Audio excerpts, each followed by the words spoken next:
Welcome to The Recovering Perfectionist, where you'll learn all the hacks you need to get started and finished on your business or project. You'll connect with successful entrepreneurs who are in perfectionist rehab, unapologetically experimenting and balancing life, business, family, and me time. I'm your host and Chief Recovering Perfectionist, Claire Barton.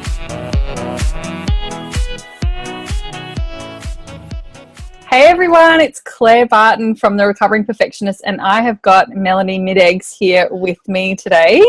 And Melanie is a business mentor and marketing specialist who teaches the business chakra system amongst millions and millions of other things. How are you going, Mel?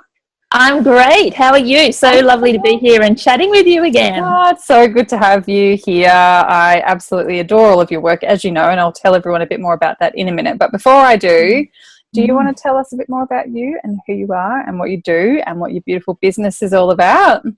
Sure. So it said my name is Melanie Midegs, and I am a business mentor and marketing specialist, and I have created this awesome system called the Business Chakra System, which I teach. So I teach it via workshops and an online course. And basically that's the core of my business, because it's about bringing personal development and business development together. And I've got a healing background. And so through my own marketing muddy, messy mayhem, I had to sort of delve into my emotional realms to understand my fears and things. And that's how I created the Business Chakra System. So I really help people to sort of bring the spiritual aspects of business together with the practicalities of what they need to do to get things rocking and rolling. Oh, that's beautiful. Lovely articulation. And so you and I guess we've known each other for a couple of years in the online world, and I finally got to meet you twice in the last couple of months. The first time was in Bali. Yes. In December when I was there holidaying for Christmas. It was completely divine. We had a lovely breakfast. I know. And actually, I went there yesterday. Oh, that was lovely. Lovely. I keep telling people about this beautiful fish burrito that I had in Bali. Really, really yummy. And then I was lucky enough to come along to your Business Chakra workshop in Brisbane back in February. A couple of months ago. Yeah. And it completely blew my mind, and I walked away feeling completely enlightened, and also like a whole new world had kind of opened up to me in terms of understanding myself and understanding my business and that sort of thing. So, you know, it's definitely been a complete eye-opener for me. As I don't know, you probably know my background. I also was a massage therapist, so I also kind of had an alternative therapy background, but most of what I've been doing in my entire life has been business. So I totally get the whole marriage of bringing the two things together. I've talked on the podcast before about how I thought that I had to keep them completely separate because one world wouldn't get the other and all that sort of thing. And now I realize in retrospect, they balance each other so beautifully, and they almost, in terms of, you know, being an entrepreneur, you have to have a balance of both of those if you want to maintain your sanity and your personal well-being and your health and all of that sort of thing. Totally a thing. So yeah, so I'm super excited to be able to share the Business Chakra System with the Recovering Perfectionist listeners. So I guess just tell us what it is and how does it work and where did it come from, and how does it all do its thing? How did it do its thing? It's interesting you were just saying, you know, getting the balance and sort of being that pendulum of, you know, falling into the more spiritual healing realms and then thinking that business has to be separate. And I actually remember before I even became an entrepreneur and I was working in the 9 to 5, I used to call myself like a modern day hippie, because it was like my personal life, everyone knew me as this hippie Mel, and then in the corporate world I'd, you know, dress up and do my thing. So I guess on some level, and I always believe that our little stepping stones along the way, even if we realize it or not, are always bringing us to the place that we are now. So, you know, and I think that's why the Business Chakra System, I love it so much, because it really does. It brings those two elements together. In terms of creating it, it wasn't something that I just thought up of and my business started that way. No way. Like, holy moly. So I did start out, totally.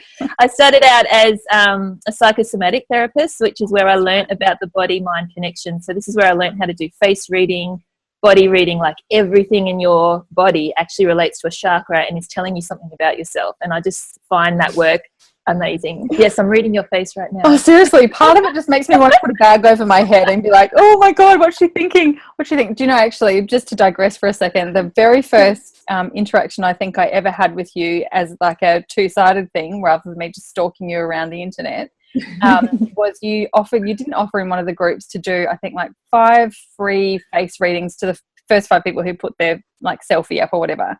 And it was back in the day where I was still really uncomfortable with selfies and showing up online and all that sort of thing, but I was like, oh, I'm really interested in this. So I put my photo up, and I think I was a little bit late, but you did it anyway, very graciously, and it was really gorgeous. And I still had that saved. I actually saved, cut and pasted it and emailed it to myself, and I still had it saved until about 3 weeks ago, when I finally organized, you know, everything in my inbox into a proper place. But I cut and pasted that into another place in Evernote because it was so spot on, and it really, I don't know, it really just sort of struck a nerve, because it was so accurate, and it wasn't just like some horoscope accurate that could actually be read by anyone. It was so in depth and so, I don't know, different to anything that I'd ever come across before. So it really stuck out to me. And so I'm definitely a big fan of that. It was amazing. It was just like, I thought it was like, you read people's palms, and I've heard a foot reader. I've never heard of a face reader. What are you talking about? She must be crazy. And then you got it completely right. I was like, oh, I better pay attention to this girl. Yeah. This is the thing. It is amazing because, you know, like, I guess on some level, I mean, I don't really do face reading too much anymore, but on some level, there is an intuitive part that comes into play, but in actual fact, it's just reading the shapes of the body. And this is why I love it so much, because we are a reflection of what's going on for us. Like, whatever is going on the inside, we are reflecting it to the outside world. It's just up to the person if they know how to read it or not. I mean, even you would face read to some degree when you go into a room. You know, you can pick up on, you know, the type of personality people will be. Totally, yeah.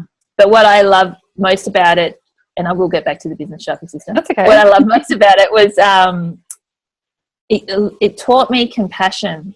Because, you know, like, particularly those people that are really hard, you know, hard people, like they're strict, they could be a little bit direct and all those sorts of things. In particular, there's a reason for it. Like, they're not that way because they want to piss everybody off. They're that way because, you know, they've had things that have happened to them and they've really just got their guard up. So learning how to do it made me understand the difference between feminine and masculine energy, you know, understanding by looking at someone, wow, they've been through a hard time, and, you know, they've obviously got to work through some stuff. And I think when I was doing the face reading quite a lot for my business, no wonder, because I actually used to hate, the part of it I didn't like was when it wasn't like I would make someone cry, but because I would see them for who they were, they would have an emotional response to it.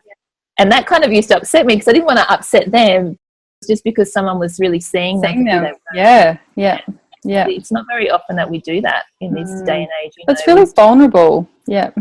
It's really so that's my teaching background of, you know, the healing space. And I was actually living on the Sunshine Coast, and I had a clinic that I would work in, but I was finding that, you know, the clients I was working with, they were sort of in that depressed kind of state, which was fine. Like, I really want to help them, but it wasn't my ideal of a fun way for me to live my life. Sure, yeah.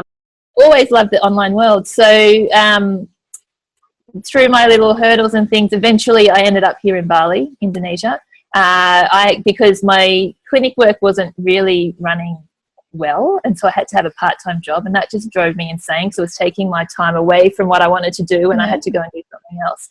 So I sold everything, packed my bags, came over here to Bali, and just went full on into creating this online business that I had absolute no structure to when I first got here. So it was just like a mishmash of I don't know what, helping people with their website, helping people with their MailChimp, like talking about reading.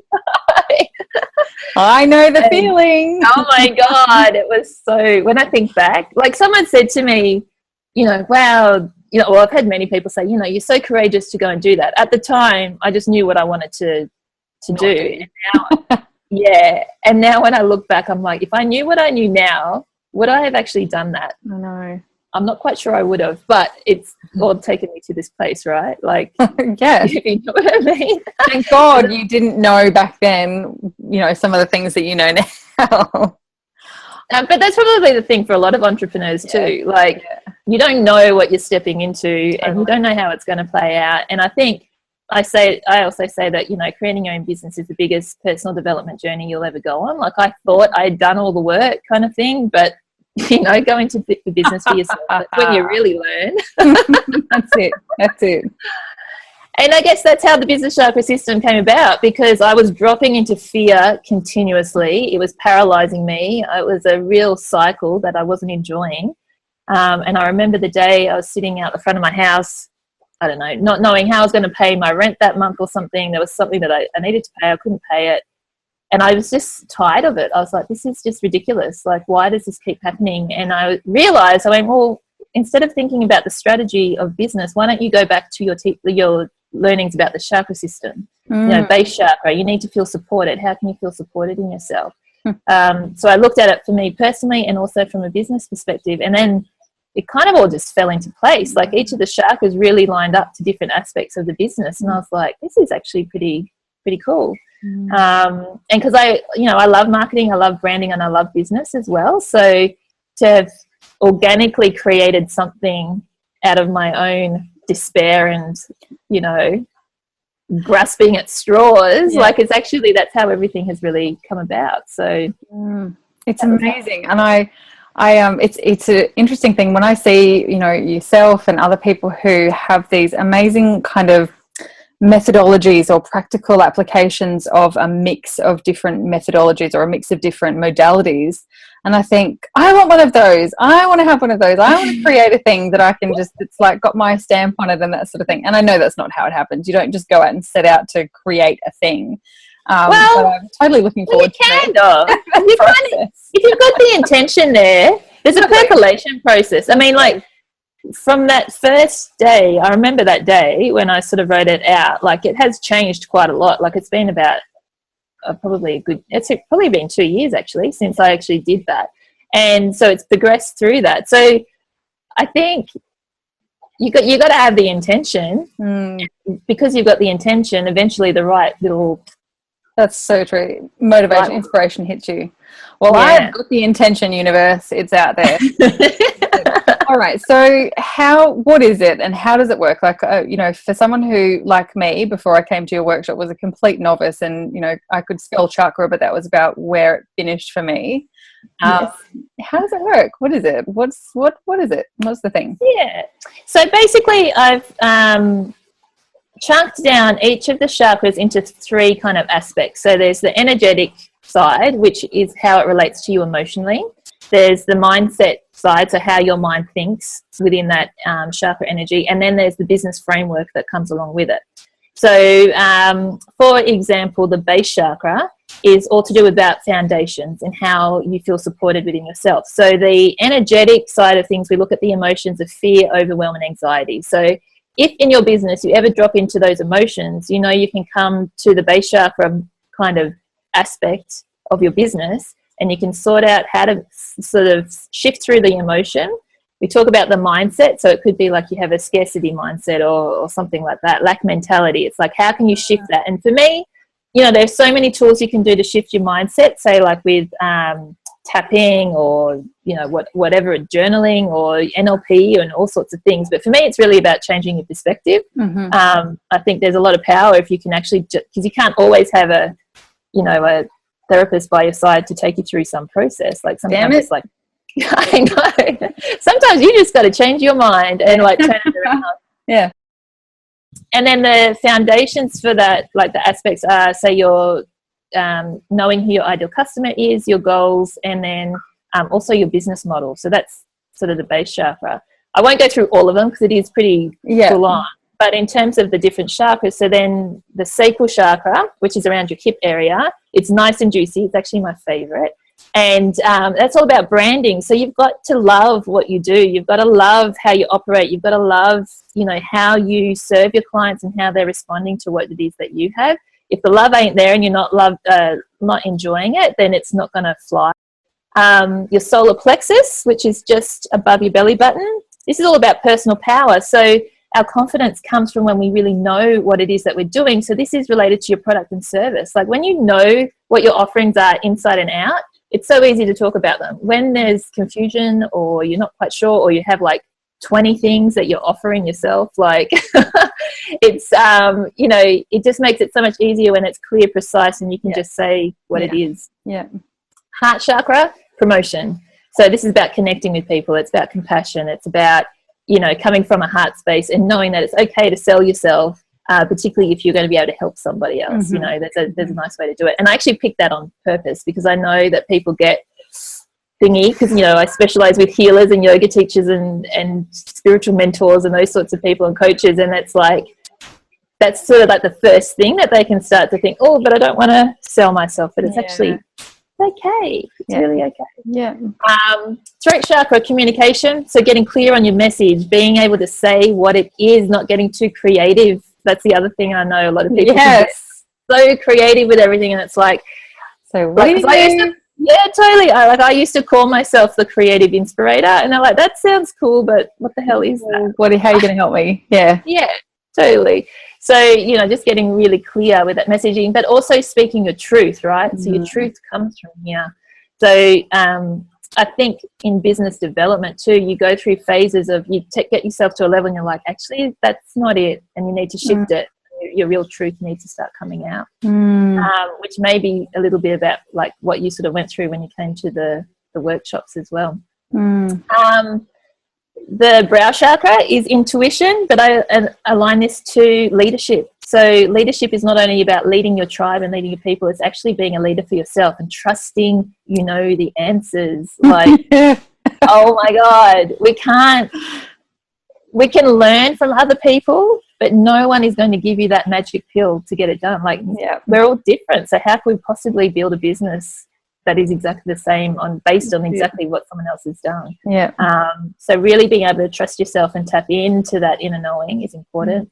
And then finally, your crown chakra, which is at the top of your head, you know, connected to source, universe, whatever you want to call it. It's really about your purpose. So it's about your vision. So knowing that there's a bigger vision ahead, knowing how to sort of chunk it down. You know, don't get too overwhelmed, like, because that's the other thing. You can get these huge downloads, and I believe, like, if you think it's happening, right? You don't have a thought about something that isn't possible. So, you know, don't necessarily get too overwhelmed when you know you can see yourself traveling the world, talking on stages, whatever that thing is for you. You know, there's baby steps to actually make that happen. So doing that. That's basically the chakra of business. It's beautiful. And it, like you said, it is so in depth. Like, we literally spent an entire day going through each of those in a really, really in-depth kind of way, and exploring what it meant for each of us in our business journey, where we're at the time, and all that sort of thing. So there's obviously a hell of a lot more to do with that. But I have two questions. And the first one is, a lot of people talk about this word or this phrase, up-leveling. Like, you've sort of just touched on it there, where you kind of get to a point you're like, either that's not it, or I'm at a place, but it's still not the place I'm supposed to be at. So where does that kind of fit in with your business chakra system, and what do you do with people when they kind of get to that point where, you know, they're a bit sort of stuck and they're trying to move forward, or they're trying to get to the next thing, or cut something away, or, you know, whatever. What's the Midegs version of that?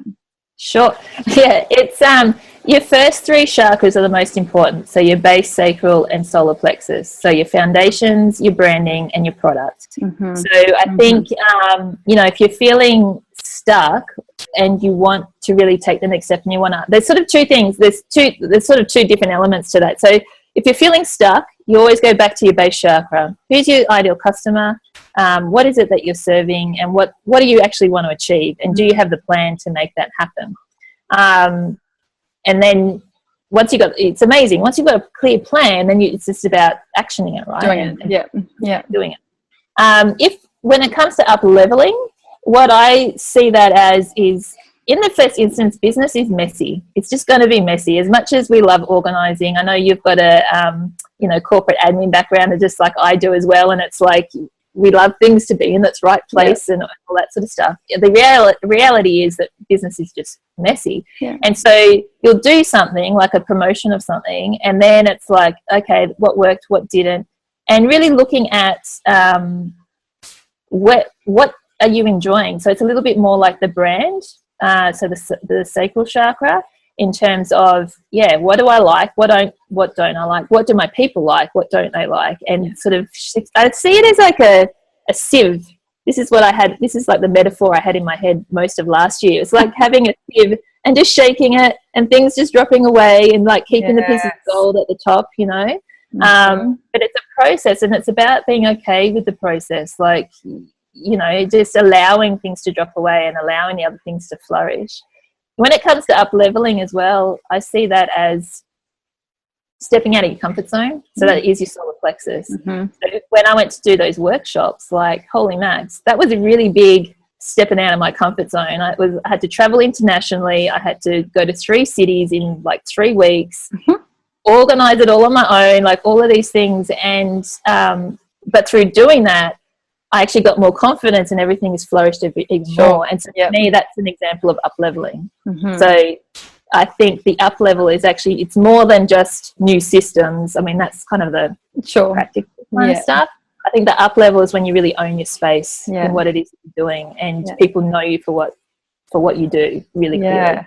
And it's a really vulnerable space to be in, I think. And I think that's probably where a lot of people's blocks come from, because in taking that next step and kind of standing up even more than you have been and saying, this is the thing I do and those are the things I don't do, people are going to be contacting you for that thing. So you bloody well better be good at it, sort of thing. So there's kind of that, you know, am I good enough? You know, all those stupid inner critic shit comes up again and starts to kind of ask you little questions and tell you little stories and all that sort of thing. So I think it's a really interesting one, but I totally agree with having that kind of structure. And I guess the other part about having that support, that the base chakra, is about having the right people around you, whether that's an accountability buddy or a coach or a partner or just someone who's sort of a peer that gets it, not just some random off the street, but someone who kind of can be with you in that space and can empathize with how you're feeling, but also help you kind of move through it so that you don't just sit there or go backwards or whatever.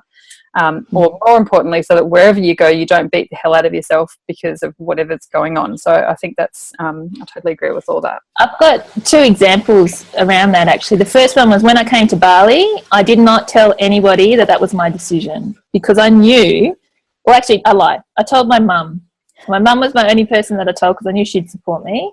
And I told a couple of other people who I was working with at the time in the entrepreneurial space. But I didn't tell my best friends. I didn't even tell the rest of my family, because I knew all I was going to get was these questions that I couldn't answer, and them projecting their own fears on me. So, you know, Bali isn't always presented well in the media, and I still get people like, you know, saying, and I'm like, it's the most beautiful place ever. But, you know, whatever your experience is going to be what it is. But I think it's really important to keep that in mind. When I did the workshops as well, I did have a mindset coach on my side. Like, I don't actually think I could have done it if I didn't have his support for me to just be like, oh my God, this thing has come up. I need to, I need to sort this out. Because I mean, we all do it on our own anyway, but you know, just choosing who you've got by your side, knowing if you actually need that support too, is really important. Yeah, beautiful. Cool.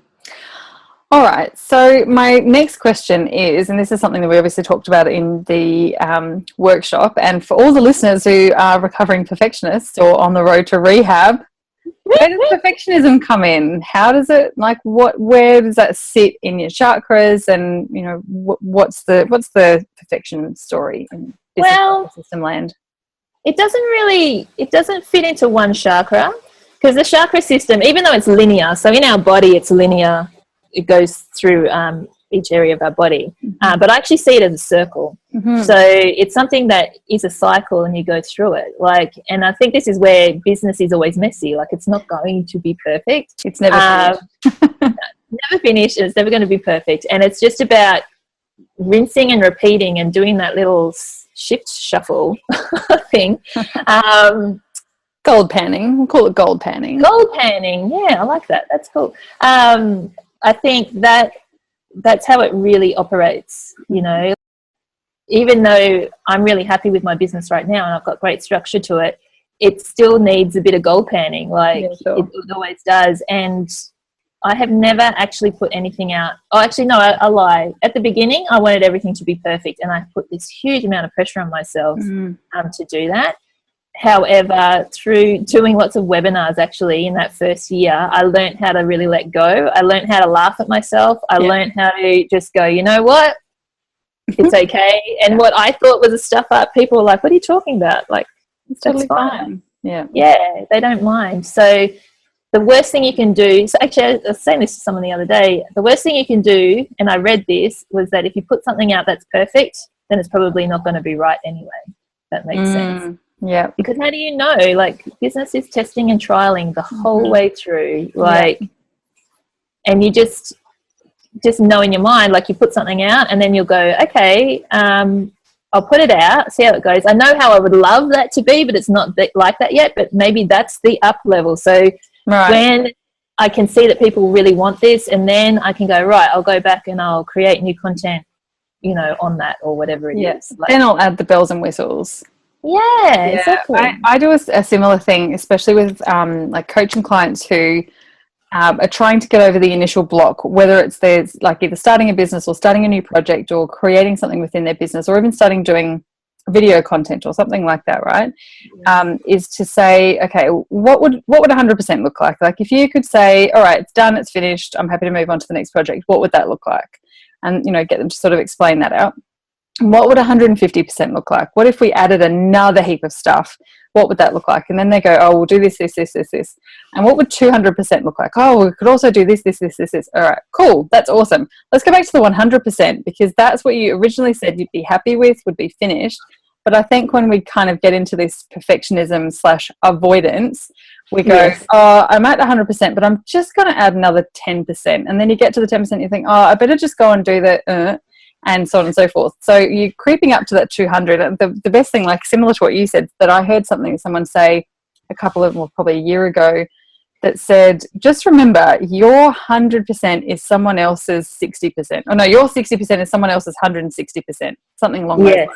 Yes. It stuck with me, because I know everyone's got a thing that they're absolutely brilliant at, and that's not the same between any two people, right? And so it kind of gives you a bit of a like, I don't know, hall pass, like, to be not completely perfect, because it's still it's still helping someone else. You're still further ahead in that journey or in that process than a heap of other people are, who aren't ready for the 200% because it's too overwhelming. They just need the 100%. They just need the next thing. And by the time they've done that with you, then you can be ready to do the next 100% as well. Exactly.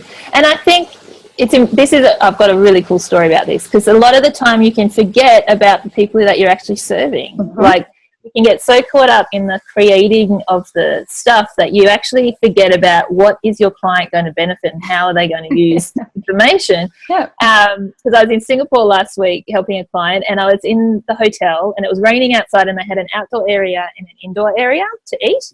And they said to me, oh, you know, we've got tables outside. I said, I'm really sorry, I'd love to work inside, because it was nicer inside and I wanted to work on my computer and stuff. And they said, you'll have to wait. And I was like, that's cool, I'll wait. And, you know, 5 minutes later, they said, table's ready. And so they took me all the way through everyone, past everyone, into this little room, which was like their VIP room. And I was like, oh, they've just upgraded me to this nice area. But to be honest, it was a little bit stale for me. Like, you know, I actually like the ambience of a cafe and all of that sort of stuff. But the Wi-Fi wouldn't reach the room. So what I wanted to do, I actually couldn't do it anyway. And I ended up having to ask them again if I could move back. And so it was like they were trying to make me feel special. Right. In actual fact, I just wanted to be in the cafe with the Wi-Fi doing my thing.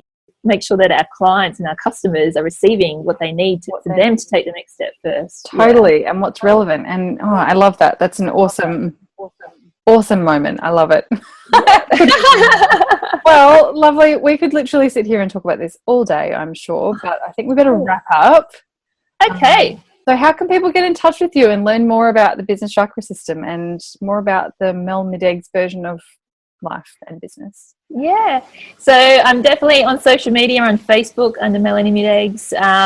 My website is seedyoursoul.com.au, and there's some free training on there about the business chakra system if anyone wants to jump on there.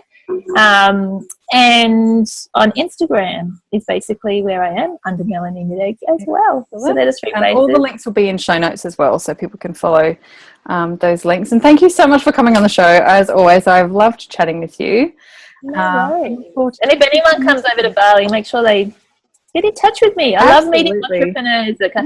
Super international over here. It's awesome. Oh, I can't wait to come back. I've got a real bug about it at the moment. We've been planning America or Europe, and now we're like, oh, it's all kind of going a bit crazy at the moment. Let's just go back to Bali. Let's just go and live in Bali. Let's just go to Bali and forget the rest of the world, basically. Yeah. Come to the Bali bubble. All right, lovely. Thanks again for coming on, and we'll talk really soon. Thank you for having me. It's been awesome talking to you. No worries. See ya. And that is absolutely it, my lovely. So I hope you've really enjoyed the episode. It was great fun recording that one, as it is with all of them. If you'd like to connect, I'd love to stay in touch with you. I have a beautiful Facebook group community at bit.ly/The Recovering Perfectionist Crew with all capital T, R, P and C. I have a massive goal this year to get 50,000 downloads on my podcast, and I've got a YouTube show as well. So I'd love for you to help me out if you can by either subscribing to the podcast on iTunes. So if you want to go over and do that now, that would be awesome. If you have a couple of favourite episodes, or if there's one favourite episode that you've really enjoyed, I would love you to share that with anyone who you think would get as much out of it as you have as well. And while you're in iTunes, if you can jump in and give it a review, that would be amazing. iTunes definitely helps out podcasts that have got some good ratings and reviews and some really interactive listeners. So I would really appreciate your help with getting to my goal of 50,000 in 2017. The show is also available over on YouTube. The links are always in the show notes, so you can head over there. So it's The Recovering Perfectionist on YouTube. There's a channel for that as well. So jump in and leave your comments. You can watch all of the episodes in video. So if you want to see what we look like and our crazy hand gestures and facial expressions and all of that sort of thing, absolutely jump in. You can subscribe to the YouTube channel show as well, and then you'll be kept up to date when there's some new episodes that come in there. So yeah, love your support. And if you want to shoot me an email, it's hello@clairebarton.com.au. Always happy to receive your emails and open up a conversation. All right, big love. I'll chat with you soon. Bye.